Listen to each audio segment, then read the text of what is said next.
todos. Es un gusto ver conectados 224 participantes. Y bueno, veo que el número sigue subiendo. Para los que no me conocen, mi nombre es Gonzalo Arias, yo soy el director de Cooperación y Tributación Internacional del CIAT, y es una alegría para mí darles la bienvenida a esta reunión que se organiza en el marco de la Red de Tributación Internacional. Como yo siempre digo, la Red de Tributación Internacional del CIAT no es la reunión de la red, sino todo lo que nosotros hacemos, los documentos, las asistencias técnicas, los eventos como este, en el cual, digamos, el objetivo de esta actividad es presentar un trabajo en el que hemos invertido mucho esfuerzo y recursos, que es el juego de herramientas para el diseño y la aplicación efectiva de las normas generales antiabuso, tanto nacionales como internacionales. Un tema complejo que justamente habíamos tratado en la reunión que hicimos en Bruselas de la Red de Tributación Internacional, y bueno, y ahí nos dimos cuenta, incluso también a través de asistencias técnicas y otras actividades del CIAT y de nuestros socios, que es un tema muy complicado, es un tema que requiere una colaboración internacional, el fomentar una discusión internacional y también el fomentar que este tema se ponga como una prioridad dentro de la agenda de los gobiernos. Justamente en esta reunión que fue presencial y que echamos de menos, también echamos de menos las reuniones presenciales, el tema lo fuimos tejiendo en las reuniones del coffee break o en las reuniones del pasillo junto con las organizaciones que me acompañan en esta apertura, para ir viendo un poco cómo podíamos coordinar esfuerzos para poder llegar a este resultado. Y aquí me acompañan justamente el programa Eurosocial, que apoya mucho la red de tributación internacional, entre otros proyectos, y al CIAT desde hace ya muchos años, en el Eurosocial 1, en el Eurosocial 2 y ahora en el Eurosocial Plus, que está por terminar. La GIZ de Alemania, con quien el CIAT tiene más de 40 años de relación y que también ha venido apoyando la red desde hace muchos años. Y la Universidad de Leiden, especialmente el programa GlobeTax Gov, aquí representado por Irma Mosquera, con quien hemos iniciado a través de esta iniciativa una relación que creo que va a ser muy fructífera y de cooperación. Entonces, en primer lugar, quiero presentar a Beatriz García Beltrán, que va a reemplazar a Sonia González, quien por razones de COVID no puede estar presente. Beatriz García Beltrán es técnica de gobernanza democrática de Eurosocial y es nuestra persona de contacto operativa con la que tratamos todos los temas de Eurosocial, con la cooperación eurosocial en la región a través del CIAT. Así que Beatriz, te paso la palabra para que saludes y des algunas reflexiones. Muchas gracias, Gonzalo. Bueno, un cordial saludo a todos los participantes, a todas las participantes de esta interesantísima sesión, a todos los miembros y a todas las instituciones que forman parte de la Red de Fiscalidad Internacional del CIAT, que, como bien dice Gonzalo, bueno, pues después de haber podido acompañarles en 2 ocasiones de manera presencial, la verdad que se echa de menos, ¿no? Y somos muy conscientes en el programa Eurosocial que, como muchos de ustedes ya saben, bueno, es un programa de la Comisión Europea que trabaja temas de cohesión social en América Latina, bueno, y que tiene las finanzas públicas, ¿no?, en el corazón de su hacer y de su mandato, para trabajar cohesión social. Que duda cabe que esa presencialidad, ese vernos, esa cercanía, pues es imprescindible, ¿no?, igual que ese compartir experiencias. Miren, además de saludarles de la manera más cordial, sobre todo de parte de Sonia, que siente muchísimo no poder estar aquí hoy, desde el programa Eurosocial queríamos también hoy trasladarles a todos, a todas ustedes, una felicitación. Les voy a explicar por qué. Hoy es día 23 de junio y no sé si saben que las Naciones Unidas declaró este día Día Internacional de la Administración Pública. Todas y todos ustedes, desde las administraciones tributarias, organismos internacionales, cooperación internacional, desde la academia, tienen en su hacer en el centro lo público, el interés público, el interés de las personas. En ese sentido, con el conocimiento que ya me da los años que llevo trabajando en estrecha coordinación, tanto con el CIAT como más en concreto, ¿no?, con la Red de Fiscalidad Internacional del CIAT, y con muchas de las administraciones tributarias de América Latina, he de felicitarles a todos y todas ustedes, por su extraordinario compromiso, ¿no? con la ciudadanía y con las cuestiones públicas que son tan importantes para avanzar en el desarrollo de los países y para generar cohesión social. Entrando ya en materia de ilusión, a lo largo de estos años que yo he trabajado en estos temas, cada vez el tema está más encima de la mesa, por parte de Naciones Unidas, por parte de la CEPAL, obviamente por parte del SIAT, de la Red de Fiscalidad Internacional, pero por parte también de las administraciones tributarias de los países. Nos manifiestan un interés muy grande no solo por tener una normativa antielusión, sino por saber implementarla. Y en este sentido es donde a mí me parece que un juego de herramientas como el que se está lanzando hoy, el que se está presentando hoy, es fundamental. Se habla en el juego de herramientas de elementos normativos, pero también de elementos administrativos. ¿Cómo se implementa esa normativa? Esas normas generales antiabuso y también de asuntos jurídicos, ¿no? ¿Qué pasa con la jurisprudencia? ¿Qué pasa con los tribunales? Bueno, no me quiero extender ni descender al detalle de qué países han avanzado, no han avanzado, se han interesado, de qué manera, porque habría mucho que contar. Cedo la palabra, le devuelvo la palabra a Gonzalo. Les agradezco muchísimo, es un gran honor de verdad para el programa Eurosocial, para la Comisión Europea, poder acompañar al SIAT y poder acompañar a las administraciones tributarias en su tarea, en su día a día, en sus funciones y en su trabajo extraordinariamente entusiasta, y ojalá podamos seguir haciéndolo todavía durante muchos años, ¿no? Ojalá en una futura fase de Eurosocial podamos continuar trabajando en estas temáticas tan absolutamente bueno, pues relevantes, ¿no? Gonzalo, muchas gracias y adelante, muy buena sesión. Gracias a vos, Bea, por todo el apoyo que nos dan, y vamos a echar muy de menos el programa Eurosocial ahora que termine, hasta que seguramente salga el próximo, y seguramente tengo fe de que va a salir el próximo. Gracias por tus palabras y por recordarnos este importante día que se celebra el trabajo de la administración pública, que creo que bueno, es clave obviamente para todos los países, y no tengo que explicar por qué. Muchas gracias, Bea. Ahora le paso la palabra entonces a Peter Wenzel, que es la persona de contacto con el SIAT desde la GIZ de Alemania, la cooperación alemana. Así que, Peter, adelante. Pues muy buenos días, muchísimas gracias por invitarnos. Mi nombre es Peter Wenzel y soy consultor en el sector programa Good Financial Governance de la GIZ. Y tal vez para explicar brevemente Good Financial Governance o buena gobernanza financiera para nosotros tiene como 3 dimensiones. La primera es la técnica, que es la gestión de las finanzas públicas, después la normativa, la buena gobernanza y la economía política con los actores, estructuras, etc. La GIZ cuenta con un Good Financial Governance portfolio con más que 30 proyectos por todo el mundo, y en el sector programa en donde yo trabajo tenemos 2 componentes. El primero es asesorar al Ministerio Federal de Cooperación Económica y Desarrollo de Alemania, y el segundo componente es redes tributarios. Y con respecto al SIAT, tenemos que decir que tenemos una cooperación desde muchos años. Acabo de aprender que son más que 40. Eso es más años que tengo yo. Y tenemos una relación que está basada en muchísima confianza, y ya había muchos frutos de la cooperación, varios productos excelentes, y uno lo vemos hoy en día, el General Anti-Avoidance Rules Toolkit. Fue elaborado con el equipo de Global TaxGov de la Universidad de Leiden y financiado parcialmente por la cooperación alemana.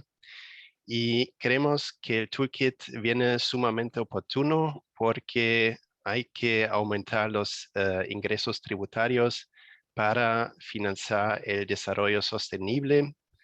Ya antes de la pandemia había un gran déficit en la financiación. COVID no lo hizo mejor, pero también hay otras crisis como cambio climático o los conflictos que surgen en todo el mundo y que amenazan que se va a aumentar la necesidad de financiación todavía aún más. Ahora, el Toolkit ofrece herramientas para diseñar y aplicar efectivamente normas generales de antiabuso, tanto a nivel nacional como internacional, y complementa normas específicas de antiabuso.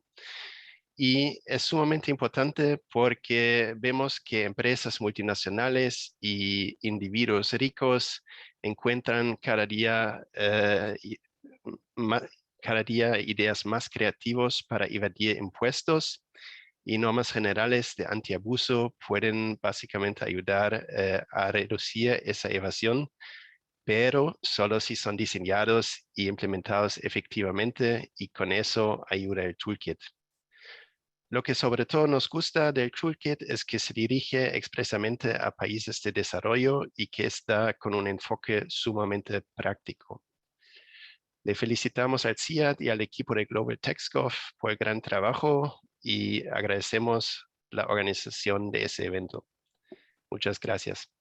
Muchas gracias, Peter, por tus palabras, y bueno, aprovecho para decirte que parte de lo que es hoy el CIAT tiene mucho que ver con la cooperación que GIZ nos dio, que confió en nosotros y apoyó nuestras iniciativas, tanto en asistencia técnica, en capacitación, como muchos de los documentos que tenemos que pueden ver en nuestra biblioteca llevan el loguito que dice GIZ Cooperación Alemana, y eso para nosotros es muy importante. Gracias, Peter, por acompañarnos. Y ahora voy a pasar la palabra a, creo que una persona que todos conocen, los que se dedican a la tributación internacional, por la cantidad de foros y temas en los que está involucrada, que es Irma Mosquera. Es un gusto contar con Irma. Irma y su equipo desde la Universidad de Leiden fueron los responsables técnicos de este trabajo, y creo que, como decía al inicio, esta cooperación creo que es una muestra de lo que somos capaces de hacer en el futuro en la cooperación con la Universidad de Leiden y con el programa GlobTax.gov. Así que, Irma, la palabra es tuya.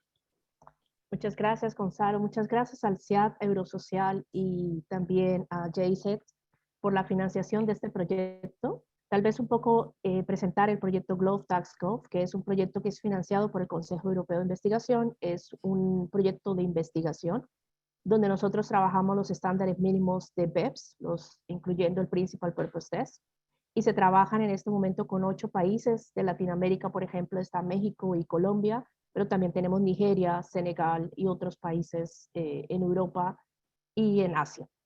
Y lo más importante que nosotros vimos con este desarrollo, y la razón por la que en estos coffee breaks desde Bruselas empezábamos, inclusive desde Guatemala, en Antigua, empezábamos a hablar del Principal Purpose Test en general, pero de las cláusulas anti-elusión y qué significaba eso para los países.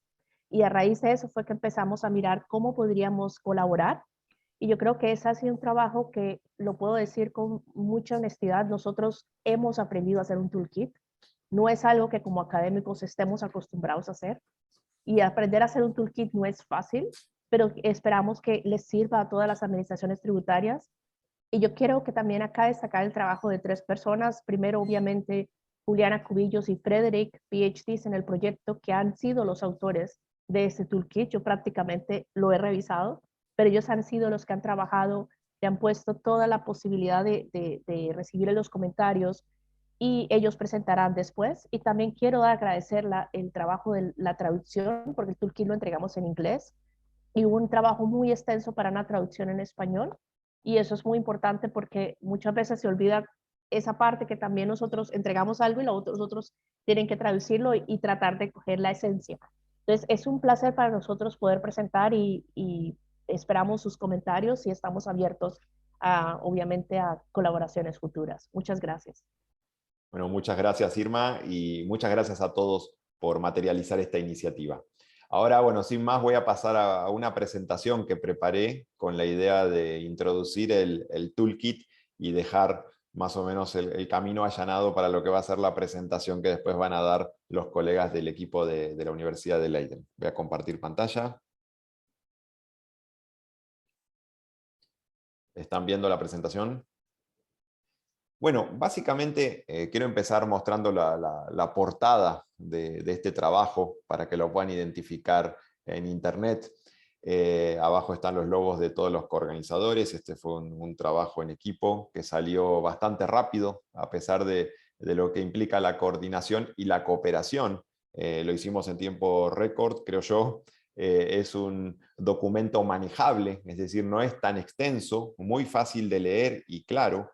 Es concreto y aporta ideas interesantes para que los países puedan ver básicamente dónde existe una brecha o una oportunidad de mejora dentro de lo que tienen o para diseñar algo nuevo. Yo creo que algo que destacaría de este documento es la didáctica. Es muy fácil de entender. Yo creo que incluso alguien que no se dedica a impuestos puede leerlo y entender perfectamente de qué es lo que estamos hablando, y creo que al final de eso se trata. Hacer documentos tributarios complejos no ayuda a nadie, y creo que este fue el principal lema. Entonces, un documento útil para quien tiene normas GAR y las aplica y quiere mejorar, quien tiene normas GAR y no las aplica por alguna razón, y quien no tiene normas GAR. Voy a empezar ahora con un poco de filosofía también. Vean esta frase de Keynes que dice que evitar los impuestos es el único esfuerzo intelectual que tiene recompensa. Yo creo que esto me lleva a pensar que Keynes está enfocado en la tributación. Creo que no es el único esfuerzo intelectual, pero seguramente sí es un esfuerzo importante. Ahora vean que el tiempo en el que Keynes vivió, entre finales del siglo XIX y siglo XX, principios del siglo XX, era una época donde el esfuerzo intelectual para evadir o eludir tenía que ser menor que el que tiene que ser ahora. Es decir, ahora es más complejo eludir y evadir. Sin embargo, si vemos estadísticas recientes de CEPAL, nos dicen que la evasión del impuesto a la renta de las corporaciones en América Latina, el país que menos evasión tiene un 20%, y el que más tiene 80%, y la mayoría se sitúan en torno al 40%. Entonces, eso me lleva a pensar que, si bien tenemos muchas normas y administraciones tributarias más robustas, no es tan difícil evadir el impuesto a la renta o eludir el impuesto a la renta cuando vemos que casi, digamos, poco menos del 50% es capaz de pagar menos de lo que tiene que pagar. Las primeras normas que tienen que ver con temas antiabuso, bueno, más que normas, la primera jurisprudencia es de finales del siglo XIX, el caso Dallos City, que es de la Corte de Casación francesa, que decía que la administración tributaria puede trabajar para descubrir la naturaleza verdadera de un acuerdo o una transacción. Y la primera codificación, de acuerdo a los registros que estuve viendo, fue en el 1919 en Alemania, donde se creó la primera norma antiabuso y hablaba de la interpretación de las normas tributarias, el propósito, la significancia económica y el desarrollo de las circunstancias como temas a tener en cuenta. Entonces vean que pasaron más de 100 años o aproximadamente 100 años desde que existen este tipo de normas y todavía tenemos problemas para implementarlas. Y no es el único caso tributario, podemos ver varios casos tributarios donde hay 100 años que pasaron y todavía tenemos problemas para implementar. Uno de ellos, por ejemplo, precio de transferencia. Entonces, un poco la idea, creo yo, y a lo que tratamos de apuntar en el CIAT con el toolkit, es cambiar esta frase de Keynes y decir que aplicar las normas generales antiabuso es un esfuerzo intelectual que tiene recompensa para los gobiernos, es decir, para recaudar lo justo.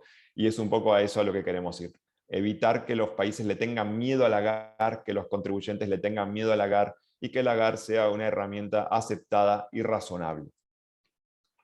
Vean, este es un gráfico del año 2016 donde muestra cuáles son los esquemas más detectados por los países, los esquemas de elusión o evasión más detectados por los países en el plano internacional. La fuente es la base de precio de transferencia del CIAT, pero de una versión anterior, no la que está ahora en la base de datos del CIAT, en CIAT Data. Y vean que esto demuestra, a mi criterio, cierta dificultad para detectar nuevos comportamientos. Vean que son de libro los comportamientos que se detectan. No por eso menos difíciles de identificar, pero la triangulación es conocida desde hace mucho tiempo. Los back-to-back loan también. El tema del uso de corporaciones sin sustancia económica, bueno, algo que ahora está atacando BEPS, el Foro Global. Entiendo que esto debería estar cambiando un poco en los próximos años. el tema de la deducción de fees por servicios y la deducción fraudulenta de gastos, son temas típicos, es decir, son las cosas que los contribuyentes vienen haciendo desde hace mucho. No aparecen tantas nuevas cosas que estarían dentro de otros en un 33%, pero dentro de misceláneos, es decir, son casos que las administraciones tributarias no reportan y que no se repiten en los diferentes países. Entonces, justamente esto lo puedo conectar con algo que los países siempre comentan en las reuniones de tributación internacional o en la propia red, y de hecho nos han demandado productos para atender esta situación, que es cómo hago yo para darme cuenta que existen otros comportamientos, aparte de los que yo ya conozco, por parte de las empresas multinacionales para evadir y eludir. Y yo creo que BEPS mucho tiene que ver con esto. BEPS permitió aprender sobre nuevos esquemas y definió medidas o acciones de tratamiento para atender estos nuevos esquemas, y vean este gráfico que es más actual, es de 2021 y tiene casos basado en unas muestras de casos reales de países de la región. Vean que los casos típicos siguen siendo los mismos: precio de transferencia, compañías conductos, paraísos fiscales, pero aparecen algunos casos nuevos como intangibles, un tema en el que antes no se trabajaba tanto, el treaty shopping, que pasa, digamos, es archiconocido, pero empieza a tratarse cada vez más a raíz de que los países van aumentando las redes de tratados y van implementando las normas BEPS que permiten combatir este tipo de abusos. Híbridos tímidamente también empieza a aparecer. Entonces, esto lleva a que los países se planteen si es que hace falta una norma específica antiabuso, o hay temas para los que tienen que estar preparados con una norma general antiabuso, si no, no los pueden resolver. Y acá, bueno, les muestro rápidamente, y no quiero tomar mucho más tiempo, cómo están los países con relación a la implementación de BEPS. Vean que han avanzado bastante, y ahí tenemos la acción 6, que es una acción del mínimo estándar, donde muchos países ya implementan también normas antiabuso internacionales. Incluso también podría destacar algunos temas del área de precio de transferencia, por ejemplo, como la acción 8 de intangibles, donde habla del propietario del intangible versus quien agrega valor al intangible y la recaracterización, y eso de alguna manera también lleva a la necesidad de estar preparado con las normas generales antiabuso. Acá un tema que es interesante es considerar este desafío que comentaba antes, de poder ver los riesgos. La GAR está muy conectada a un tema puramente de administración tributaria, que es la identificación de riesgos. Si no hay una clara identificación de riesgos, y no me refiero solamente al riesgo que deriva en una auditoría, sino la definición de catálogos de riesgos, de qué situaciones nosotros tenemos y consideramos como de riesgo, para poder darle certeza a los contribuyentes de cómo vamos a aplicar una determinada norma, en este caso una GAR.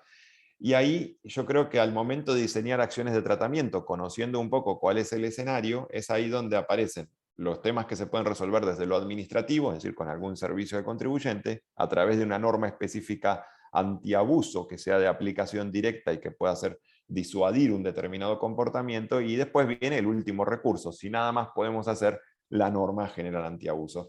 Pero lo que está claro es que no podemos tener una norma específica antiabuso para todo lo que va sucediendo. Hay que ver que algo se repita y sea realmente de impacto para un país para poner una norma específica antiabuso. Y como digo acá, no es una solución mágica. No es una solución mágica, porque aplicar una GAR requiere de herramientas, de estrategia, de suficiente capacidad, y no solo en la administración tributaria, sino en la justicia, ya sea administrativa o judicial. Y hay que evitar la desconfianza por parte del contribuyente. Las administraciones tributarias históricamente han tomado en muchos países posiciones fiscalistas, y los contribuyentes dicen, bueno, acá hay un gran poder, ¿cómo me voy a defender yo de una posición fiscalista utilizando una GAR? Y esto genera mucha desconfianza. Es decir, crear confianza, yo creo que es el desafío del siglo XXI para las administraciones tributarias, porque eso, cada vez que hacemos un evento, vuelve el tema de crear confianza con el contribuyente. Luego, yendo un poco más al contenido del manual, vean que esto es lo que tratamos, la parte normativa y estratégica, el diseño. Con relación al diseño, básicamente lo que se dice es que no hay un solo modelo, una sola fórmula, varias pueden funcionar, y hay varias fuentes en las que se puede confiar. Por ejemplo, el CIAT tiene el modelo de código tributario, que establece una propuesta de GAR y la comenta. Hay otros soft law, experiencias de países y los temas relacionados con la práctica local. la gestión y la introducción, lo que comentaba, la necesidad de sensibilizar antes y después de la implementación de la GAR para generar confianza en el contribuyente y asegurar que se van a respetar sus derechos. Tenemos el tema de planeamiento o planificación y los aspectos operativos, la evaluación de riesgos de la que ya hablé, y la aplicación razonable. Para eso hacen falta procedimientos, por ejemplo, crear un comité de aplicación que le dé objetividad a la aplicación de la GAR y que no quede a discreción de un solo funcionario encargado de aplicar un determinado tema en la administración tributaria. Esto es digamos, requiere también de una estrategia y de varias herramientas. GAR se viene a apoyar sobre los pilares básicos de la administración tributaria y para eso hace falta fortalecer la administración tributaria. No es que en cualquier administración se puede trabajar como si fuera un componente aislado el tema de GAR. Y eso es algo que tenemos que considerar siempre. Finalmente, bueno, acá lo que les muestro es la GAR internacional, la PPT, la famosa PPT, fue implementada por todos los países que implementaron la acción 6 en la región, que son 13 países en América Latina y el Caribe. Algunos implementaron la delimitación de beneficios, pero acá, claro, la implementaron y ¿ahora qué? Y yo creo que, bueno, acá el toolkit puede dar muchas luces sobre cómo trabajar, porque hay varias preguntas. ¿Cómo interactúa la GAR doméstica con la internacional? Cómo interactúa la GAR con la SAR y con el preámbulo del convenio. Y bueno, y ahí aparecen un montón de dudas e incluso también el hecho de ganar experiencia y entender mejor este enfoque de propósito principal de la transacción que no era tan usual en la región. Y para finalizar, nuestras expectativas. Nosotros no queremos sustituir nada con este documento, sino complementar lo que ya existe, el trabajo maravilloso que hace la ONU, la OECD, el Fondo Monetario, la Unión Europea, las universidades. Creemos que es un documento complementario y que seguramente muchos de los temas que se tratan se pueden ampliar con otros documentos.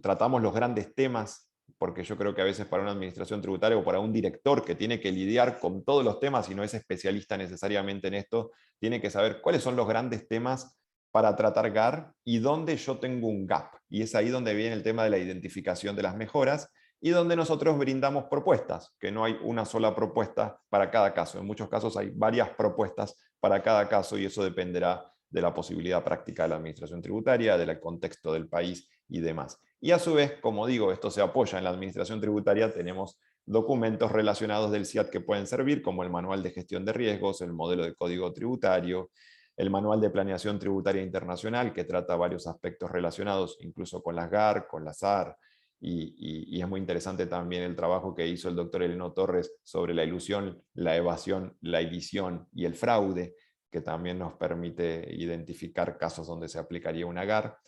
La base de casos transnacionales para erosión de la base imponible, que trabajamos con la Universidad de Maastricht, que es interesante también porque brinda casos reales de administraciones tributarias que nos permiten definir catálogos de aplicación de GAR donde sea necesario. Entonces, creo que vale la pena analizar estos casos. El monitoreo BEPS nos permite identificar qué países implementaron, por ejemplo, la PPT y cuáles tienen experiencia para poder hacer una cooperación entre pares. Y DIP, que es nuestra herramienta de fuentes de información pública, por ejemplo, presenta algunas fuentes interesantes como el catálogo de esquemas tributarios de Chile o del Reino Unido, que también permite a países que quieren crear catálogos similares identificar cuáles son riesgos que podrían ser objeto de la aplicación de una norma general antiabuso. Esto es básicamente lo que le quería decir, y para no tomar mucho más tiempo, me gustaría pasar entonces a la siguiente presentación a cargo de Frederick Heidmüller y Juliana Cubillos González, que son autores de la herramienta y candidatos a doctorado del programa GlobTax.gov. Trabajan mucho con IRMA en todo, es decir, son un equipo que se los puede ver en muchos eventos. Justamente los veía la otra vez en una universidad, creo que en la Universidad de Viena, si mal no recuerdo, y han ganado a través de este programa muchísima experiencia, conociendo tanto a los países, a las universidades, el trabajo de los organismos internacionales y de los gobiernos. Así que sin más, Frederick y Juliana, les paso la palabra para que hagan su presentación. Adelante. Gracias, Gonzalo. Un momento, vamos a compartir los slides. Ahí está.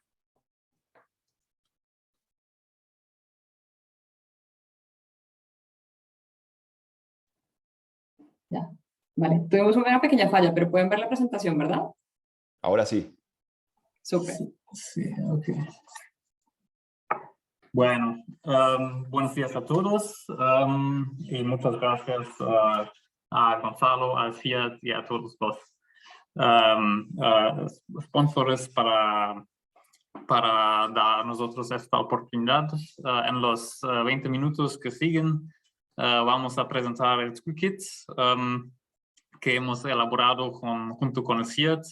No vamos a hacer una presentación comprensiva de todo el contenido, pero más dar una visión general de su filosofía y de su estructura. En la segunda parte, mi colega Juliana Cubillos va a dar 3 ejemplos de situaciones en las cuales se podría utilizar el toolkit. Pero primero, ¿qué es una GAR y por qué este toolkit? Una norma general anti-abuso o anti-evasión.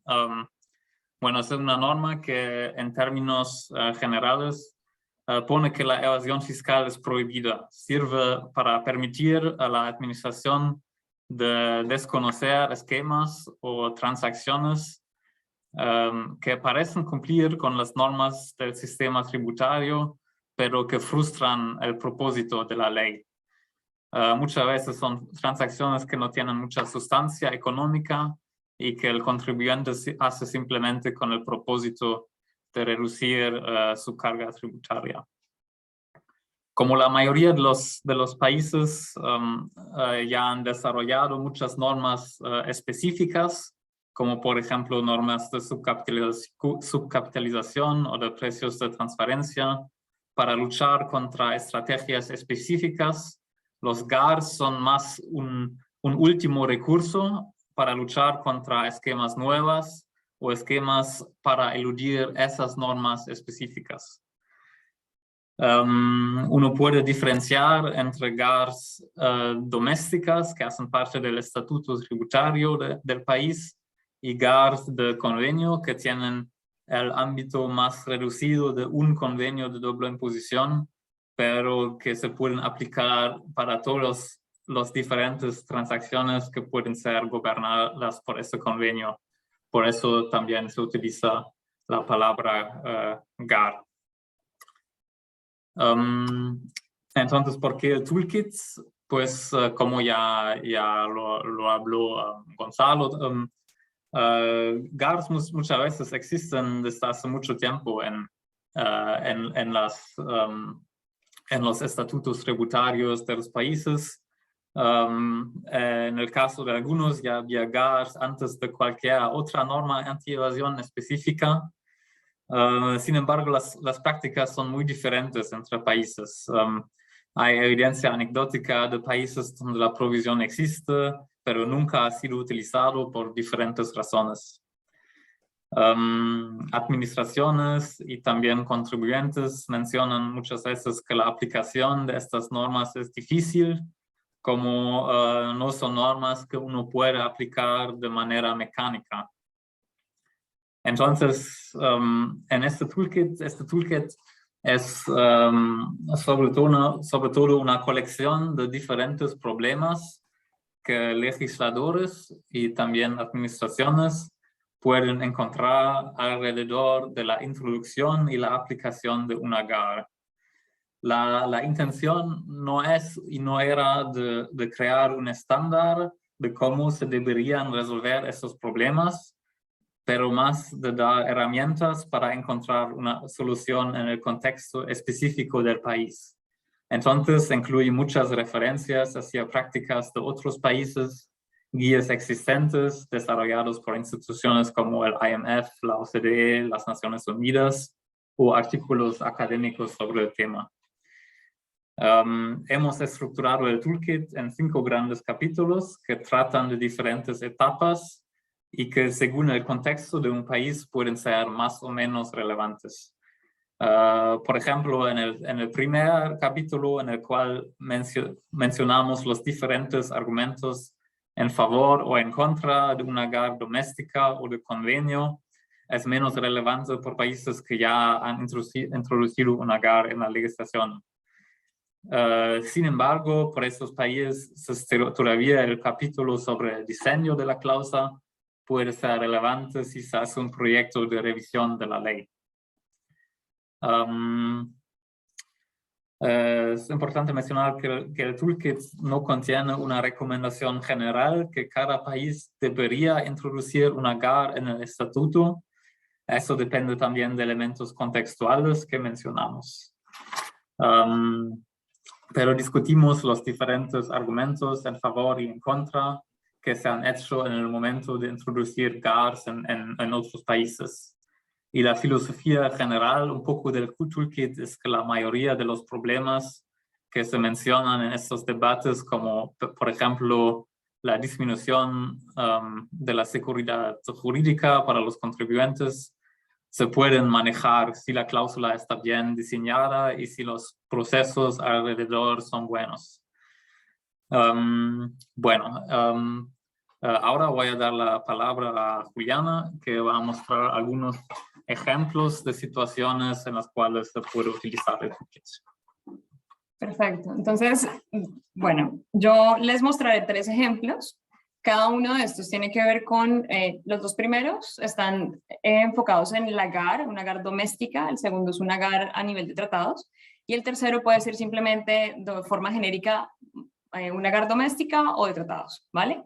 Entonces, en el primer escenario lo que tendríamos sería un problema en el que la GAR ya existe, está dentro de la administración, la hemos adaptado legislativamente, pero la GAR incluye una cláusula en la que su aplicación está supeditada o está limitada por la revisión del caso por parte de un comité.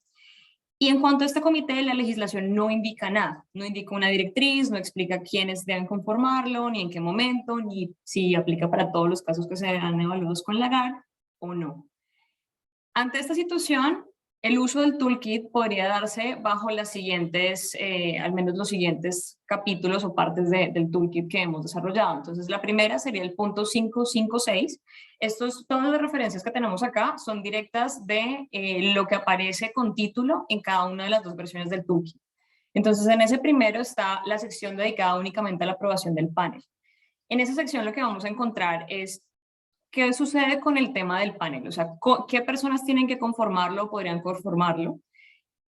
Si en ese caso hay como un monto al que se podría decir, bueno, si hay situaciones GAR a las que se aplica la norma, si pasan de tal umbral, entonces se debe convocar al panel o no se debe convocar. Dentro de esa sección hemos puesto especialmente 2 ejemplos de GARs que aplican con un panel. Por ejemplo, la GAR de Francia, donde la descripción del panel va hasta el punto en el que se dice específicamente qué sucede cuando las personas que conforman el panel, que está parte ministerio y parte administración tributaria, ¿qué sucede cuando ellos no pueden venir? Cuando se tiene que conformar el panel, pero estas personas están ausentes por cualquier razón, médica o personal o lo que sea, ¿quién se debería entregar y quién es la persona responsable de nominar a esa nueva persona?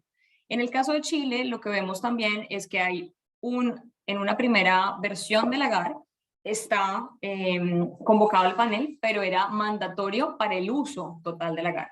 Mientras que en su cambio, se cambia la legislación 2 años después, se considera que el panel debe ser ahora voluntario, de aplicación voluntaria. Y eso hace un poco como descongestiona que la GAR creada realmente se utilice, porque muchas veces se puede ver que la existencia del comité, en lugar de pues facultar a la administración para seguir adelante y aplicar la norma, lo que hace es limitarla. Entonces, en esta sección hemos puesto información y les hemos dado ideas un poco de qué considerar con un comité, por qué funcionaría el comité, por qué no funcionaría y cuál es como la forma en la que otros países lo han implementado. Ahora, el 6.2, que es la asignación de responsabilidades, es una sección completamente distinta dentro del toolkit, donde no se habla directamente de esto conectado con el comité, pero sí hay una referencia cruzada, donde explicamos nuevamente que asignar responsabilidades a ciertas personas dentro de la administración facilita la aplicación de la norma GAR. Y la facilita no solo desde el punto de vista de asignar competencias, si estas personas también participan en el comité, como si solo participan a nivel de definir qué casos deberían ser utilizados o qué casos caen dentro del scope de la GAR o el contorno de la GAR. Y la última sección que también recomendaríamos ante un caso como este es ir al punto 6.2.2, donde hay un procedimiento de evaluación que lo veremos en el tercer ejemplo también, donde hay una figura, que nuestro interés con estas figuras y con todas las figuras dentro del toolkit es que se utilicen por parte de las personas en la administración o el ministerio cuando generen la GAR o la introduzcan dentro de su normativa y los adapten conforme lo que necesiten en cada caso. Ya les mostraré en los siguientes ejemplos cuáles son las figuras. Entonces, pasamos de esta sección a la situación 2. En esta situación 2 lo que tenemos es nuevamente la aplicación de una GAR, pero a nivel de tratados. Entonces, no existen GARs en los tratados que tiene este país o el país el que tiene el problema. Tiene una red de 60 tratados en total.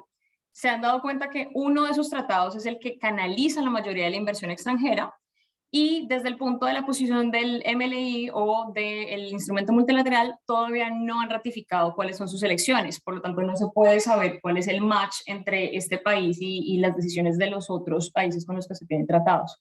Igualmente, el país está muy consciente de que la renegociación de estos tratados es costosa y es una empresa que quizá no se deba llevar a cabo si con el MLI ya se tiene un match. Ante esa situación, la primera pregunta que vendría es, bueno, lo primero, tengo que enfocarme en qué es lo que sucede con ese tratado en el que tengo una inversión sustancial o a través del cual se canaliza una inversión sustancial. Entonces, ¿qué debería hacer? Puedo ir al toolkit y revisarlo para saber cómo desarrollar un argumento en el que yo diga, bueno, una de dos, o me voy a ratificar el MLI rápidamente para que este tratado tenga una GAR, porque existe un riesgo de abuso sobre ese tratado, o sencillamente voy directo a una renegociación. Entonces, los acápites o las partes dentro del toolkit que funcionan para revisar esto son el 2.2, donde se habla de las redes de las GARs dentro de un tratado o la norma general de abuso dentro de un tratado, ¿cierto? En esa sección hay al menos dos preguntas que son importantes. La primera es cuando un tratado tiene oportunidades o genera oportunidades y opciones para la ilusión, ¿sí? La segunda sería si no es suficiente ya contener las guías que se han dado a partir de organismos internacionales sobre cómo combatir las situaciones de evasión y elusión, ¿cierto? Y la última es si realmente es importante para mí como país entrar en todo este esfuerzo de renegociar una norma general de uso cuando yo al negociar los tratados tengo otros objetivos, como por ejemplo cambiar o modificar otro tipo de cláusulas, por ejemplo, hablar de los topes con los que se puede tributar o se puede gravar un interés o una deducción o digamos un crédito fiscal. Entonces, todos estos elementos se han hablado dentro del toolkit. Se dan varias visiones de cómo se han visto en otros momentos y qué son los puntos genéricos que se deberían considerar. Las últimas dos secciones de esta primera pregunta son si los indicadores de macro y micro respecto del riesgo de evasión con esos tratados son importantes y cómo se deberían revisar para también definir si la inversión o el incremento de la inversión a través de un único tratado es un elemento que por sí solo puede dar un riesgo de evasión o no, de elusión. La segunda pregunta de este ejemplo vendría siendo, bueno, si yo ya defino con el toolkit que efectivamente voy a renegociar ese único tratado, ¿qué va a suceder con los 59 tratados que me quedan? ¿Sí? Porque tengo toda una red. Entonces, en ese sentido, nuestra recomendación sería ir al toolkit y revisar primero si esos tratados también tienen problemas o riesgos de elusión. ¿Cómo se puede mirar esto? En el punto 3.1.1, donde se habla de la elusión y los casos para otros países, tenemos un compendio de situaciones o de esquemas, básicamente, que otros países y otras organizaciones ya han identificado y los publican constantemente porque han sido actualizados. Al revisar esos procedimientos, o sea, estos flujos o estas situaciones en otros países, es mucho más fácil para mí como país que quieren introducir la GAR, revisar si efectivamente estos otros 59 tratados tienen posibilidades o están ofreciendo espacios para que sean abusados o no. Ahora, de este punto se puede bajar también a la sección 2.2, donde encontramos nuestra primera figura o flujo de acción. En este flujo está lo que les comentaba en un principio sobre qué es lo que sucede originalmente cuando yo como administración me siento con la GAR que ya tengo y defino qué voy a hacer. Entonces empiezo a pensar, bueno, ¿existe o no existe una GAR que me aplique para mi tratado, por ejemplo? ¿Es esa GAR suficiente, o sea, puede funcionar por sí misma con el tratado? Digamos que no la tengo, supongamos que no la tengo. Entonces el flujo te dice, ve y revisa si hay oportunidades de evasión con ese tratado. Ahí, si ven en la foto, tenemos un hiperlink sobre justamente ese punto. Ese hiperlink los llevaría dentro del mismo toolkit a la sección en la que explica qué significa tener o no tener oportunidades de elusión. Y le hemos puesto como hiperlink porque muchas veces yo me puedo ir directamente a la figura, pero no saber exactamente de qué se está hablando o cómo hacer para responder la pregunta. Entonces, si le dan clic ahí cuando entran al PDF, de una ya llegan a la sección donde necesitan o encuentran como los puntos que hay que revisar. De esa pregunta se van derivando las demás, donde básicamente te va a preguntar, bueno, supongamos que ya eliminé todo lo que tenía que saber sobre la norma de elusión a nivel internacional. Si tengo opciones también de aplicar normas locales y no necesito esa norma internacional o no. Y ahí vas saltando de pregunta en pregunta hasta llegar a la conclusión de si efectivamente ya agoté todas esas opciones, si se hace necesario o no hacer una empresa de, bueno, ratifiquemos el MLI porque lo necesitamos ya, o cambiamos y hacemos una renegociación de los tratados con los que realmente necesito una GAR, ¿vale? Entonces, con esto llegamos al tercer punto. El tercer problema es más genérico y es de orden de cómo hacer para conectar la visión global que se tiene de cómo aplicar la GAR. En este caso, el problema radica en que la GAR existe y se está aplicando, pero existen diferentes interpretaciones de su aplicación o diferentes procedimientos que se desarrollan con el ejercicio de la aplicación de la norma dentro de varias dependencias a nivel de la administración. Esto es un asunto problemático, ¿por qué? Porque muchas veces, digamos, el proceso de legalización ocurre de forma avanzada o rápida, ¿no? Sobre todo lo hemos visto últimamente con la aplicación de los estándares mínimos o los estándares BEPS y con todos los desarrollos rápidos que hemos tenido a nivel internacional de normas antiabuso y otro tipo de normas, que no da el espacio para que la administración logre llegar al punto en el que todos estén en un mismo estándar de calidad y todos entiendan cómo se hacen las cosas. Esa situación o ese problema también puede ser resuelto buscando las salidas que hemos intentado incluir dentro del toolkit.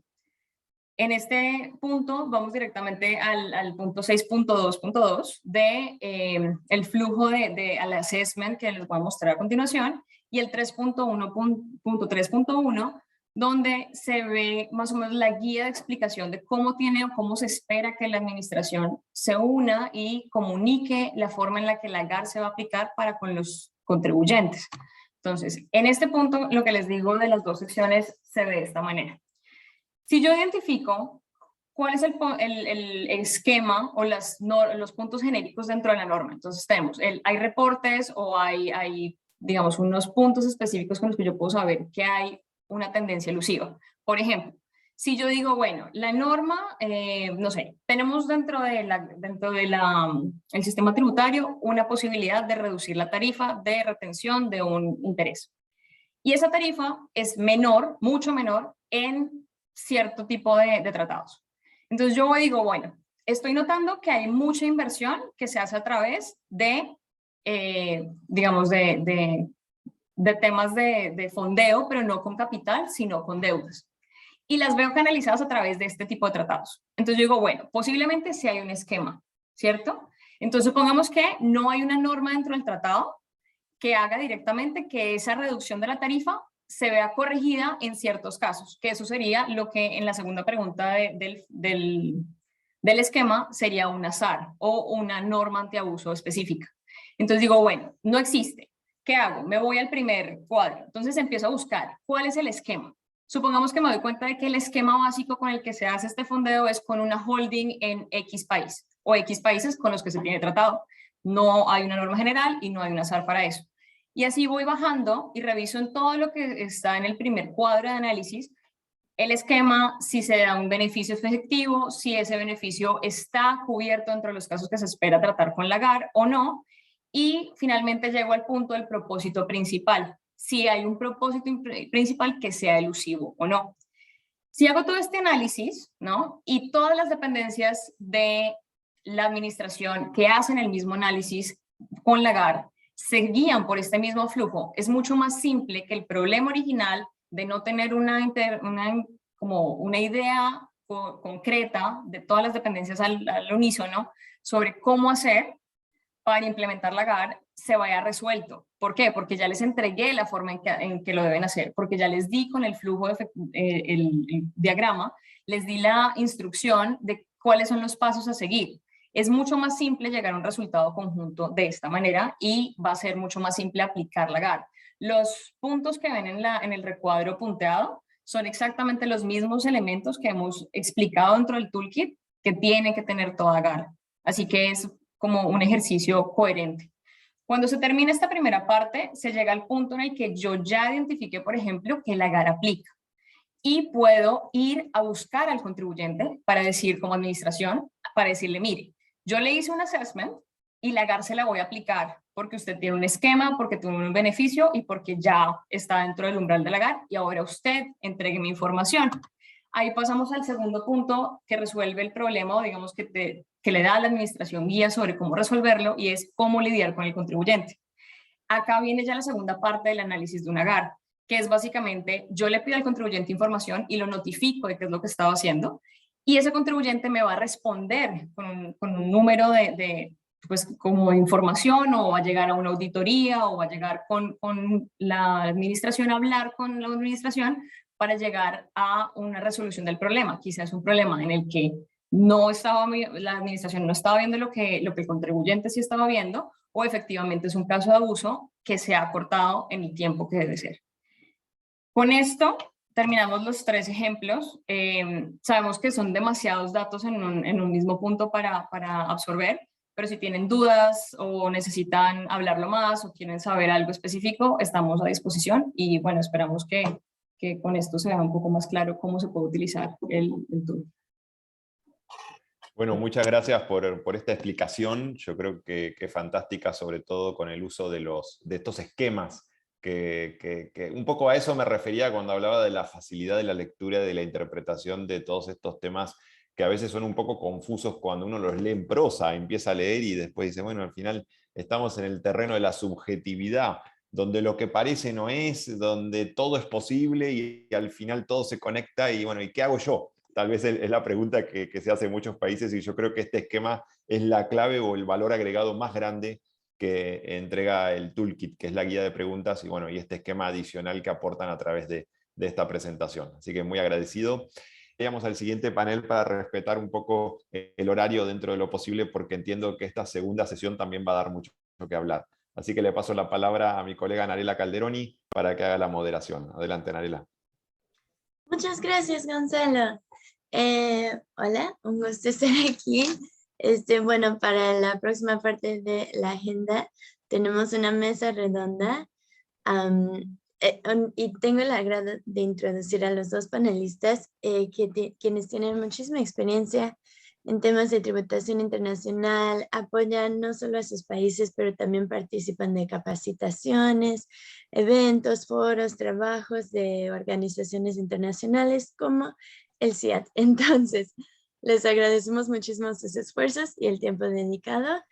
Es un honor contar con la presencia del señor Álvaro Romano, asesor tributario de la Dirección General Impositiva de Uruguay y catedrático de Derecho Tributario en la Universidad de la República de Uruguay.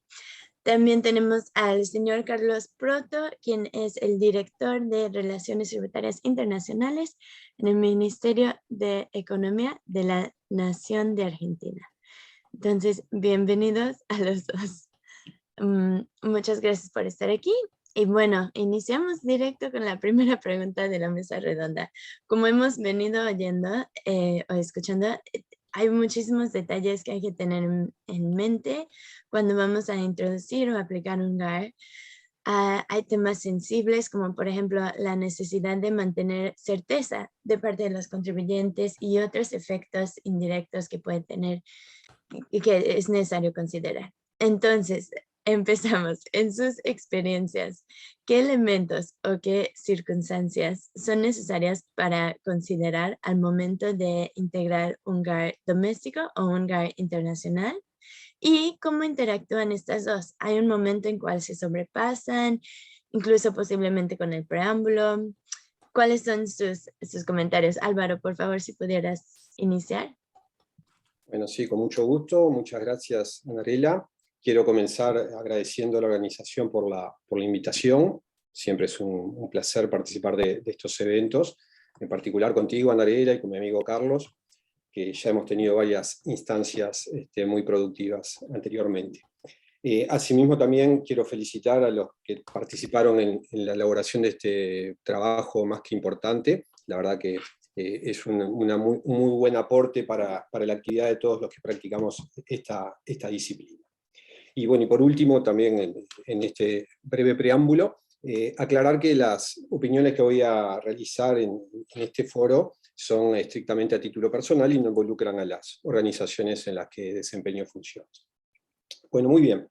Yendo ya directamente a la respuesta de la pregunta, Anarela, obviamente cuando un Estado decide introducir una GAR, ya sea en su legislación interna o en sus convenios, es porque evidentemente ha constatado la existencia de prácticas elusivas o abusivas en la utilización de los convenios, o entiende que hay un riesgo latente en ese sentido, y por lo tanto decide la introducción de la norma.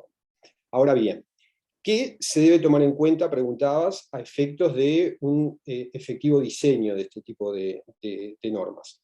Me voy a referir básicamente más a las domésticas, porque las internacionales, digamos, ya están bastante estandarizadas a partir de la introducción de la PPT en los modelos de convenio, tanto de la OECD como de las Naciones Unidas.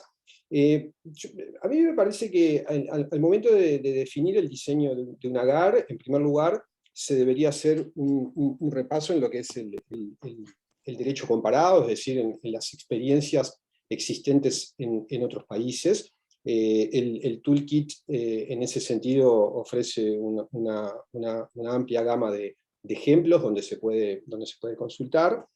En segundo lugar, también tener en cuenta las recomendaciones de los organismos internacionales. En particular acá me parece que está bueno hacer recaudo en lo que es el artículo 11 del modelo de convenio tributario, de código tributario del CIAT. También el paper del Fondo Monetario me parece que es un material ineludible en esta materia, y obviamente en lo que tiene que ver con las GAR de los convenios, el artículo 29 del modelo de convenio y la acción 6 en particular son aspectos a considerar, obviamente. Ahora, no obstante esto, digamos, siempre que se hace un benchmarking, digamos, y se analiza la experiencia y las mejores prácticas, luego al incorporarla a lo que es la práctica doméstica, hay que adaptarla a las realidades. Y para eso yo no descarto la posibilidad de un instrumento de consulta pública, con lo cual se puede recabar la opinión de los stakeholders locales, así como también tomar en consideración lo que es la práctica administrativa y lo que es la doctrina jurisprudencial del país en cuestión donde se pretende incorporar esta disposición. Así como también tener en cuenta cuáles son aquellos esquemas o aquellas prácticas que llevaron a la autoridad a definir la incorporación de este tipo de medidas. Una vez que tenemos la GAR ya sea incorporada en la normativa doméstica o ya sea en los convenios, un tema para nada menor es cómo interactúa la normativa doméstica con la normativa convenida. Es decir, acá podemos estar frente a distintos escenarios. Puede ocurrir que tengamos una cláusula antiabuso doméstica y no en el convenio, a la inversa, o puede ocurrir que haya en los dos institutos o en ninguno de los dos. Desde esa perspectiva, bueno, los comentarios a los modelos de convenio toman posición al respecto, pero como es sabido, en los distintos países hay distintas posiciones con relación a cuál es el valor de los comentarios a la hora de la interpretación de un convenio. Por lo tanto, aquí podemos tener un tema a la hora de ver qué hacemos cuando una GAR doméstica o una GAR del convenio puede entrar en conflicto respectivamente con el otro estatuto jurídico. Lo más preferible o lo mejor es que el propio convenio establezca una regla clara. En ese sentido, existen varios convenios donde se establece explícitamente que nada de lo previsto en el presente convenio impedirá la aplicación de la normativa antiabuso doméstica de los estados contratantes o cláusulas de ese tipo. Yo creo que aclaran mucho lo que tiene que ver con la interacción entre la cláusula doméstica y la normativa convenida. En principio, como primera aproximación, estaría aproximando eso. Me interesaría ver qué opina Carlos al respecto. Por favor, Carlos. Muchas gracias, Álvaro. Bueno, muchas gracias Anarela, perdón, muchas gracias Álvaro por darme el pie a que opine sobre esta pregunta. También voy a hacer mi pequeño preámbulo agradeciéndole a todos los organizadores de este evento por haberme convocado y haber confiado en que tal vez podría contribuir en este debate. La respuesta de Álvaro creo que es exhaustiva. No voy a ahondar en más detalles en lo que hace a los elementos a considerar a la hora de introducir normativa en el sentido de una norma general de abuso. Me gusta, si me permite, me voy a tomar el atrevimiento de modificar ligeramente la pregunta de Anarela y respondería a una pregunta que formularía de la siguiente manera: ¿qué elementos tendría en cuenta a la hora de aplicar una norma ya introducida en mi normativa? Y capaz que sería de utilidad para los funcionarios de las administraciones tributarias, como también para los contribuyentes o los asesores tributarios. Bueno, ¿cuál sería la conducta que podrían llegar a tener los funcionarios públicos que deban fiscalizar una situación e invocar en todo caso la eventual aplicación de una norma antiabuso general ya establecida en el sistema tributario? Y creo que, si me permiten responder esa pregunta reformulada, abordaría la situación diciendo que primero tendría en cuenta si apelaría a uno de los 5 sentidos de este funcionario y diría, bueno, ¿cómo huele la situación? Es decir, la estructura o la serie de operaciones son normales, son habituales, son las que se hubiesen llevado adelante para lograr el objetivo perseguido, o el mismo objetivo se debió haber realizado o se debió haber obtenido de una manera diferente. Es un poco la pregunta o la estrategia que siguen algunos planificadores bajo los esquemas de simulación. Simulan hacer algo, pero realmente quieren hacer otra cosa. Primer elemento. Segundo elemento a considerar es si lo que se hizo, y en base a si los elementos o los caminos perseguidos para realizar una serie de operaciones son los adecuados, es cuál sería la recalificación de esa actitud. Toda esa serie de operaciones no tienen un mayor sentido si se los califica de otra manera. Por ejemplo, un sale and leaseback, por ejemplo. Bueno, ¿es realmente una venta y un posterior alquiler o simplemente es un préstamo disimulado bajo una supuesta venta?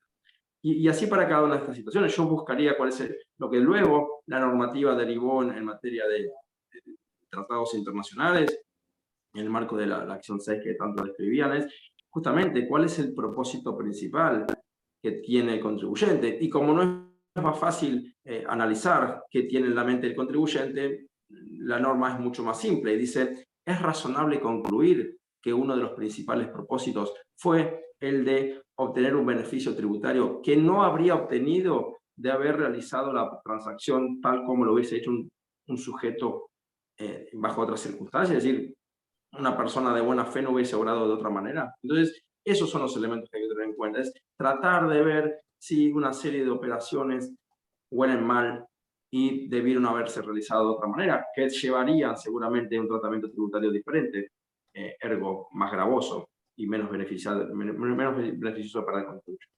Así que me tomé el atrevimiento de reformular la pregunta para dar un poquito más de información o extender un poco el ámbito de aplicación de este tipo de cláusulas y ver, bueno, cuál es la experiencia que deberíamos tener, hacia dónde deberían estar las cuestiones tributarias y a qué deberían tener de precaución los usuarios o contribuyentes y asesores fiscales. Así que, si me permiten, esa sería mi respuesta.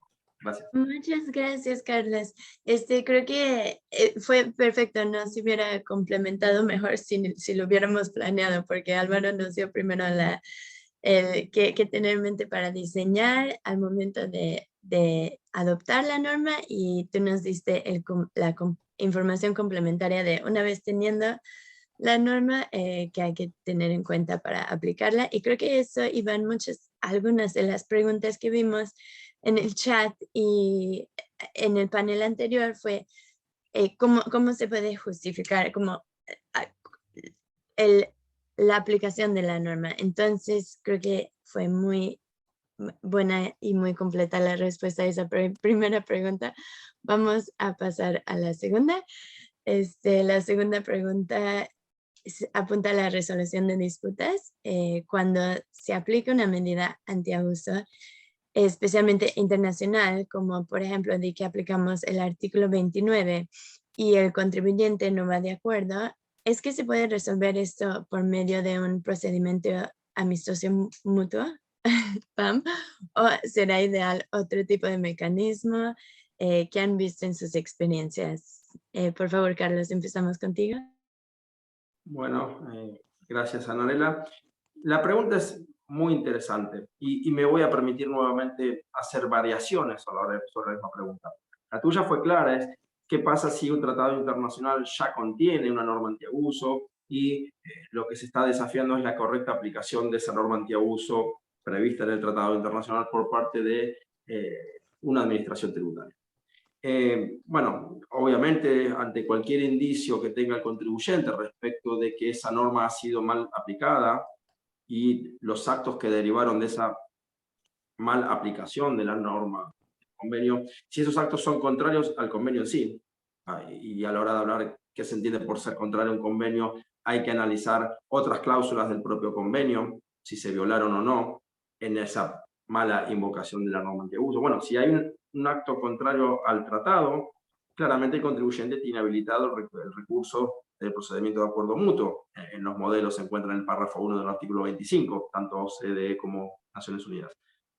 Claramente sí, como decimos en la jerga, las autoridades competentes, es un caso mapeable.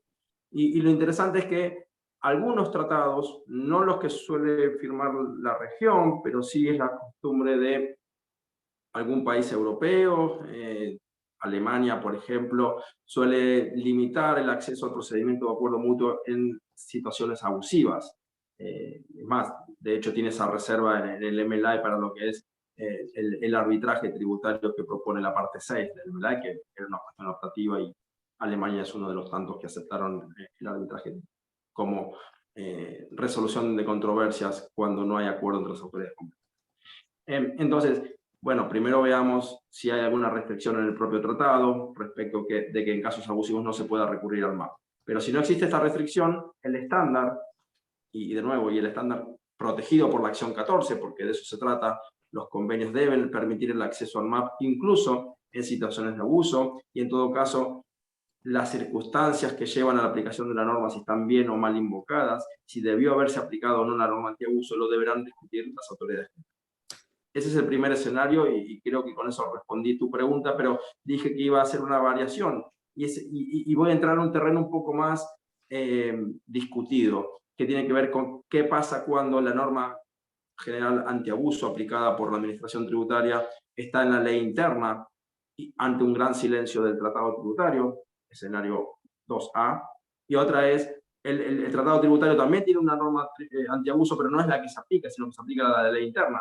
Entonces ahí tendríamos que ver esa interacción, si está bien o mal aplicada la norma antiabuso, ya que estoy obligado solamente a aplicar la norma antiabuso del tratado, y unos dirán, no, yo puedo aplicarla también, mientras no viole ninguna otra norma del tratado, yo puedo aplicar mi norma antiabuso, y hay un montón de literatura en esto, la pueden leer de una manera sintetizada en los comentarios al artículo 1 del modelo OCDE /ONU, que los replica también. pero hay todo un debate, no es matemática, no siempre 1 más 1 es 2, y entonces hay posiciones en contrario que dicen no, hay muchos países, no son pocos, los que consideran que un país no puede aplicar su normativa antiabuso interna en un contexto de un tratado cuando ese tratado no previó ninguna norma antiabuso, o la prevé y es distinta. Con lo cual, no voy a dar una respuesta. Sí tengan en cuenta, como bien decía Álvaro, cuál es la jurisprudencia del país que quiere invocar esta cláusula, cómo fallaría algún tribunal en el caso de que haya un recurso bajo la acción que se consideró por el contribuyente contrario al convenio. Así que es un lindo debate, me encantaría profundizar con esto, pero entiendo que Álvaro también va a querer aportar su experiencia. Y me interesa saber, Álvaro, si puedes comentar no solo sobre la pregunta, pero a lo mejor sobre los extras escenarios que nos ha planteado Carlos. Adelante. Sí, sin duda que las preguntas alternativas que planteó Carlos son muy interesantes. En realidad, en cualquier escenario que un contribuyente entienda que se le está aplicando mal el convenio a su situación, obviamente que se dispara el procedimiento previsto o el derecho que tiene, y puede invocarlo en el apartado 1 del artículo 25 y puede acceder o pretender acceder a un acuerdo amistoso.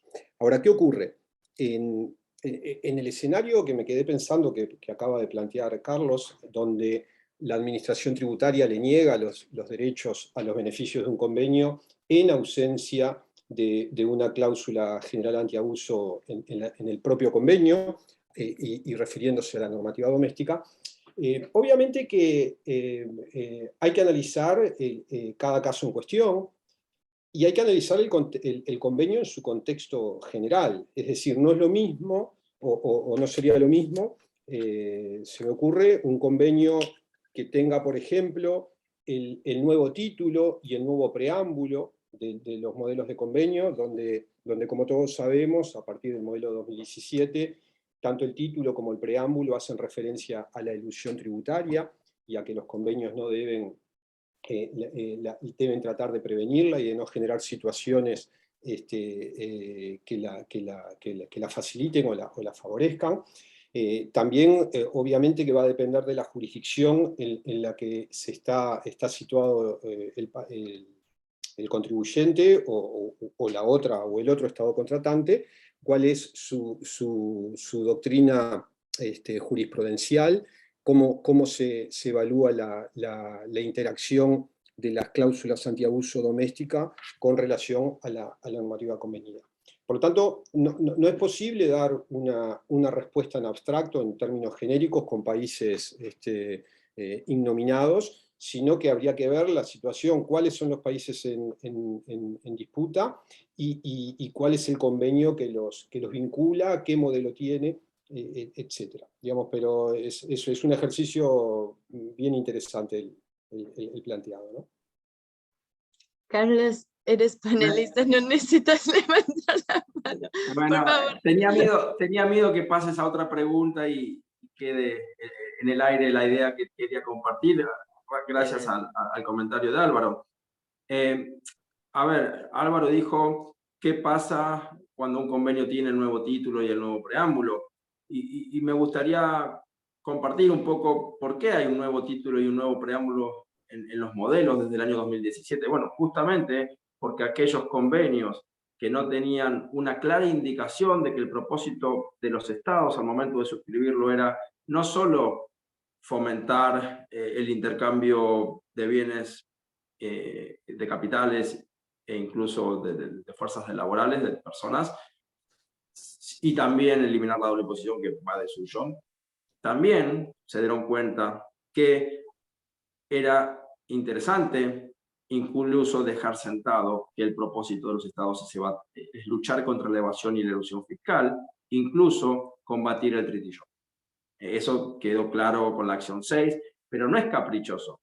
No es que quisieron dejar sentado algo así porque sí, porque como bien decía justamente Álvaro, los medios de interpretación de los tratados basados en el principio de buena fe lleva a tener en cuenta el propósito con el cual se suscribieron esos convenios. Por eso se deja expresamente en el preámbulo esas intenciones de los estados como que lo suscribieron. Y eso se hizo justamente porque las circunstancias en las cuales recayeron algunos fallos jurisprudenciales en algún que otro país, justamente pensaban que no, la intención de los países era solamente evitar la doble imposición, no decían nada respecto a la lucha contra la evasión fiscal, por lo tanto promovían la evasión fiscal como, si ustedes leen una reciente jurisprudencia en mi país, las instancias previas a la decisión de la Corte Suprema daban a entender eso, de que un convenio con su silencio favorecía la evasión fiscal, algo inaudito en algunos lugares, pero bueno, sucede, entonces es mejor garantizarse. Entonces, por eso el instrumento multilateral recoge en su acción, la acción 15 recoge en el instrumento multilateral la posibilidad de enmendar el título y el preámbulo de los convenios, justamente para que estas situaciones no se den en el futuro para el caso de los convenios existentes, justamente para dejar en claro que la intención de los países es combatir la evasión y elusión. Gracias. Y perdón por volver con el nombre. No, muy bien, muchas gracias, Carlos.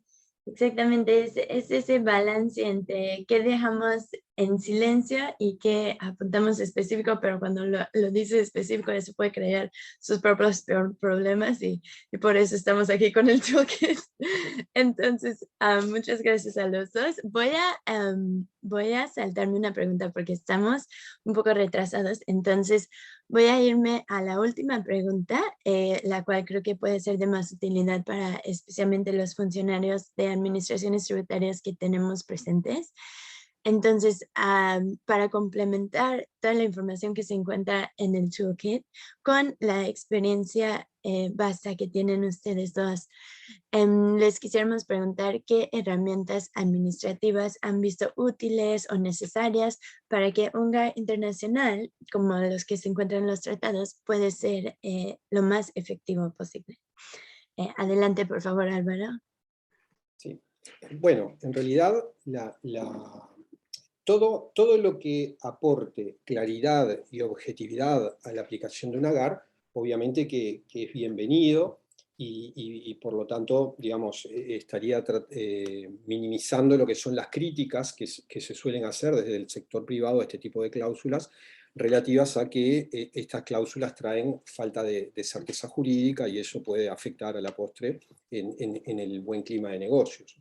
Entonces, yo creo que todas las herramientas que pueda desplegar la administración en ese sentido es bienvenida. Ahora, ¿qué ejemplos podemos mostrar? Bueno, por ejemplo, la publicación ex ante de esquemas que las administraciones o las autoridades competentes puedan considerar como elusivas, creo que es una buena señal que se le puede dar al sector privado a efectos de saber, bueno, quien desarrolle este tipo de actividades sabe que va a estar en una zona de ser objeto de impugnación por parte de la administración y ser pasible de que se le terminen al final del día negando los beneficios del convenio.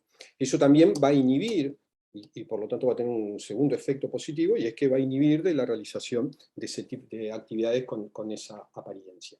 Ahora bien, ¿qué otras medidas se pueden tomar? Bueno, también otras medidas que es regular el proceso administrativo de la aplicación de la cláusula general antiabuso, estableciendo claramente cuáles son los procedimientos que tiene que llevar adelante la administración para la implementación y la puesta en práctica de eso, de manera de que quede bien claro todos los derechos procesales de los contribuyentes, asegurándole todas las garantías del debido proceso, lo cual va a permitir que los contribuyentes tengan diversas instancias para poder aportar las pruebas que entiendan pertinentes, lo cual habla bien o refiere a sus garantías, pero también le va a permitir a la administración llegar al conocimiento de la verdad material del negocio y poder llegar a la verdadera sustancia y realidad que hay detrás de cada una de esas medidas. Otra circunstancia que es buena tener en cuenta es la creación de tribunales que puedan entender en la materia al momento de la aplicación de una GAR. Esto está muy bien tratado en el kit. Estos tribunales pueden tener diversa integración. Lo interesante o lo importante es que esto no dependa del criterio de un solo funcionario en la administración, sino que acá podemos tener desde tribunales que estén integrados por funcionarios de la propia administración, del ministerio, combinado, de la academia, incluso hasta del sector privado. Hay experiencias de algunos países donde esto además termina con la aplicación de un juez tributario. O sea, tenemos distintas experiencias, pero en cualquier escenario también hay una práctica administrativa que a mí me parece que es bueno tenerla presente, y es que, en mi opinión, las cláusulas generales antiabuso deberían ser una herramienta de última instancia. Es decir, las administraciones deberían agotar todos los esfuerzos posibles y todas las herramientas que tengan a mano posibles, todas las cláusulas específicas anteriores, a efectos de tratar de contrarrestar la medida antielusiva. Y no utilizar las GAR de manera altamente frecuente, porque esto va a estresar mucho a la administración, su relacionamiento con los ámbitos jurisdiccionales, y dejar esto para última instancia, para llevarlo a un ejemplo en materia internacional, en un convenio. Obviamente que cuando yo era jerarca en la administración, yo siempre le comentaba a los funcionarios, ustedes prioricen y traten de desbaratar la maniobra primero con la aplicación de cláusulas específicas. Terminemos en la GAR como última instancia. Cuando negociamos convenios para evitar la doble imposición, me ha sucedido muchas veces que cuando le propongo al país desarrollado la incorporación de una cláusula antiabuso específica, pongamos por ejemplo, no sé, EP en tercera jurisdicción, el otro país me dice, no, nosotros preferimos no incluirla porque en realidad eso lo podemos atacar con la PPT. Es cierto, pero en realidad tiene sentido no aprovechar la inclusión de una cláusula específica cuya aplicación es objetiva y que estoy seguro que no voy a terminar en un ámbito jurisdiccional. Desde esa perspectiva es que me parece que desde la práctica deberíamos tratar de agotar todas las herramientas posibles antes de terminar en la cláusula antiabuso general y llegar a ella como última instancia.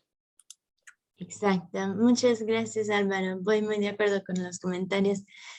Ahora, Carlos, entiendo que estás a punto de partir, tienes, creo que ni estás en Argentina ahorita, ¿verdad? Entonces, si quieres te paso la palabra antes de que te tengas que ir, y muchas gracias de antemano por estar con nosotros. No, perdón por haber extendido más allá del tiempo que me fuera asignado para cada pregunta con mis variantes y preguntas alternativas. Así que perdón por haber hecho a todo el mundo esperar más de lo debido para poder concluir con este tan interesante debate. Mucho no me dejaste, Álvaro, sinceramente respondiste la pregunta con un muy bien 10 sobresaliente, no dejaste espacio. Lo único que puedo agregar es un elemento de certeza tributaria. Primero, como dije antes, dar a conocer cuál es el criterio de la administración tributaria, posiblemente dejar plasmados algunos que otros ejemplos de circunstancias que podrían ser interpretadas como abusivas y que por lo tanto podrían activar la aplicación de la norma antiabuso. Muchas veces esas descripciones obviamente no son vinculantes para los contribuyentes, simplemente anticipan cuál sería el accionar del fisco ante una circunstancia allí descrita.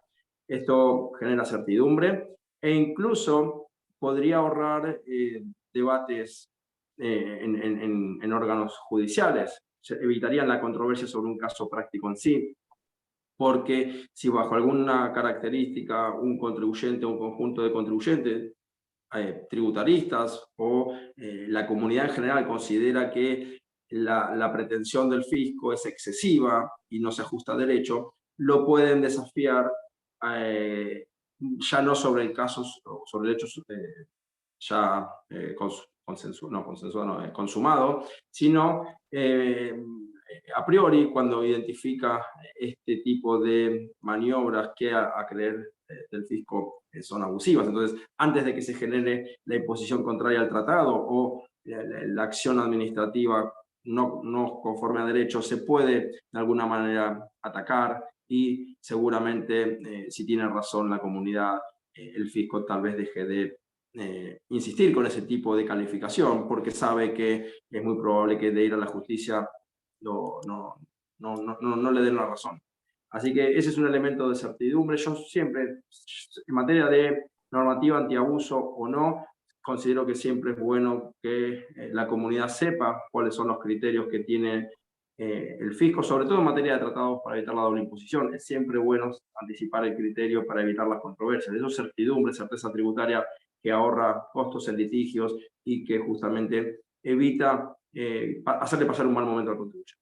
Primero. Segundo, lo que dijo Álvaro, voy a insistir, es fundamental que los órganos judiciales que deben intervenir estén calificados para entender la situación. Muchas veces son generalistas, ni siquiera tributaristas, y mucho menos en tributación internacional en materia de convenio. Entonces, la capacitación a todo nivel. Primero, de nuevo, con la certidumbre entrenamos al contribuyente. Segundo, fundamental es entrenar a nuestro fiscalizador, que sepa bajo qué circunstancias hacer un ajuste y cuándo ese ajuste es contrario a un tratado o incluso una norma interna. Y tercero, ¿por qué no tener una autoridad competente que realmente haga honor a ese título y sea efectivamente capaz de resolver estas situaciones en base a todas las fuentes que acaba de citar Álvaro al responder la primera pregunta? Hay un montón de información, incluso esta herramienta, este toolkit, que permite interpretar bajo qué circunstancias una norma antiabuso está bien aplicada o no. Y en último caso, de haber controversia, sí, tener idóneos órganos judiciales capaces de resolver esto tal como se espera. Así que esa va a ser mi respuesta. Perdón por no explayarme mucho más, pero creo que ya Álvaro había completado prácticamente todo lo que uno hubiese pensado. Así que muchas gracias, Natalia. En cuanto a mi tiempo, yo puedo estar un rato más. De hecho, no estoy en Argentina, sino que vuelvo hacia Argentina. Acaba de finalizar, me avisaron, una reunión en la que vine a participar de la OCDE, tema nada que ver con Acción 6, sino que proyecto de economía digital que seguramente nos dará que hablar y mucho. Ok, pues muchas gracias, apreciamos su tiempo de los dos. Y veo que hay algunas manos arriba y algunas preguntas, pero creo que ya nos pasamos a más que el tiempo de las que tenemos dedicado para preguntas. Entonces, si quieren escribir en el chat, vamos a tratar de responder por el chat, o si podemos al final también intentaremos darle lugar a las preguntas. Pero ahorita voy a pasar a la próxima presentación que tenemos a el señor Christoph Versigers. I hope I'm saying that right. Senior Counsel for the International Monetary Fund. Christoph is speaking on a personal title, however, but we would like to thank you very much for being here, and we're sorry the time got a little bit away from us, but welcome. Thank you, Anarela. Can you hear me well? Great. Yes. Thank you so much, and good morning, good afternoon, good evening to everyone. Thank you for giving me the opportunity to briefly present our IMF technical note on introducing general anti-avoidance rules. I should say, of course, it's freely available on the IMF eLibrary website. I will give you a brief background and make some observations around the note. And first of all, to highlight that when we published this was sort of in 2015, 2016. So this is BEPS 1.0 period, where there was a lot of attention on international tax avoidance. But we knew, and we know, that countries have long struggled with tax avoidance at a domestic level as well. And so our note sort of builds on our experience in working with countries in the context of our tax capacity building work on helping countries engage in tax law reform. I should also note that the note is part of a series of publications on specific topics of tax law design. We have notes on advanced tax rulings, on interest and penalty regimes, and after a short COVID hiatus, we will publish more on other topics forthcoming, such as legal instruments on tax collection. So stay tuned for those. I should also recall that these notes follow a particular format, so they set out some broad policy objectives on the particular subject matter, identify some legal design issues, and then illustrate those with the use of sample legal provisions. And I use the term sample here deliberately because we don't want to present model rules, rather generic illustrations of how a particular provision could be structured.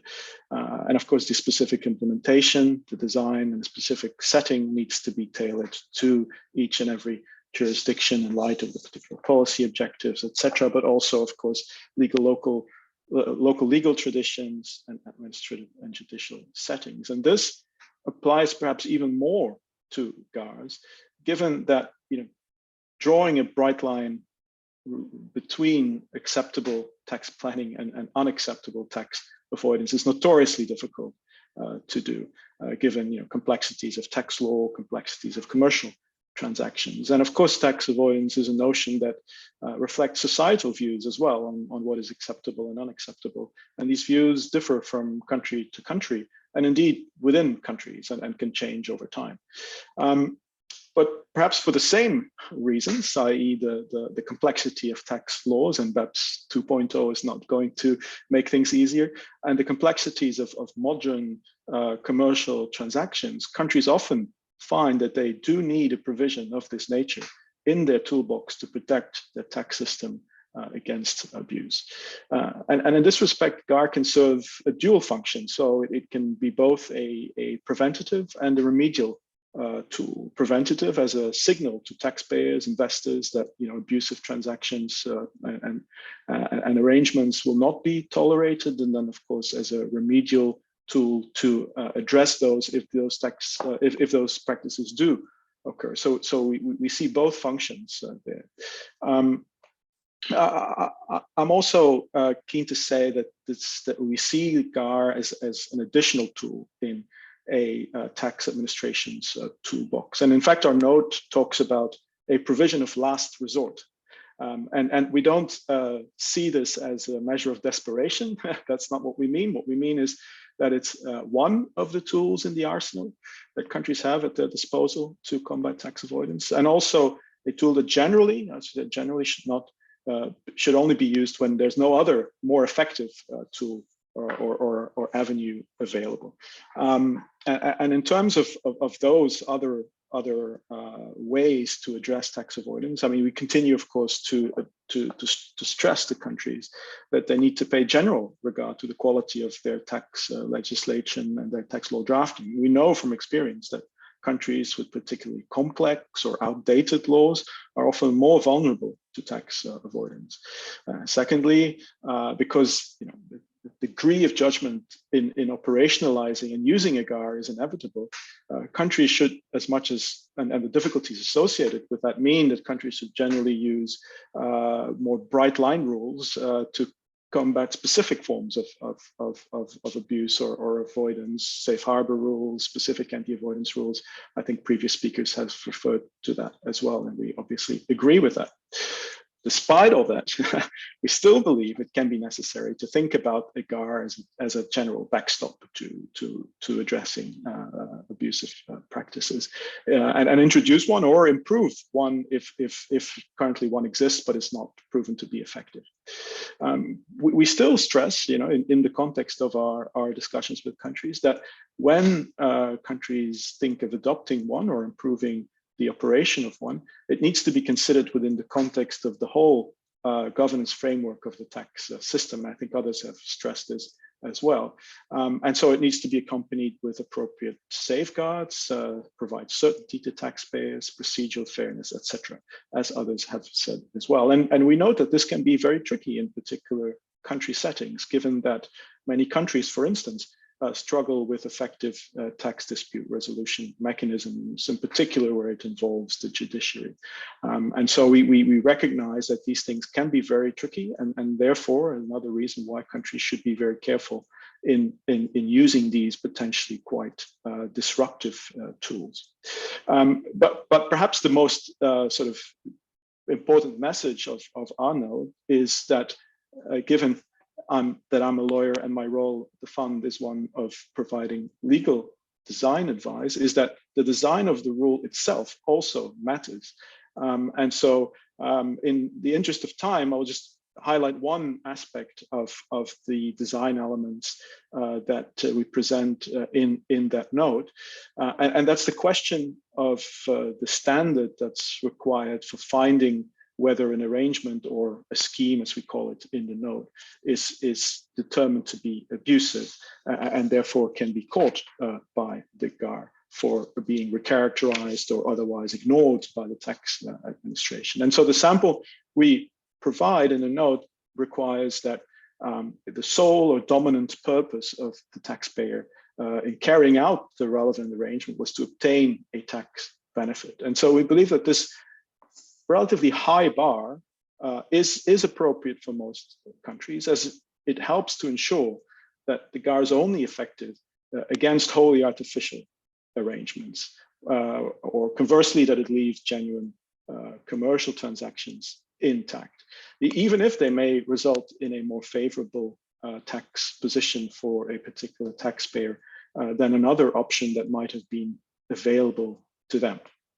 So I will just conclude by saying that this note has proven useful in our discussions with country authorities who have sought our assistance in strengthening their tax law frameworks. And we see the CIAT GlobeTaxGov toolkit as a useful and rich, I should say, additional tool or source of information, I should say, and guidance for policymakers and tax administrations. I should also say that, and this will not come as a surprise, that this will remain an important element for countries to consider as they can continue to seek ways to strengthen their tax capacity and confront the multiple challenges that economies are facing today.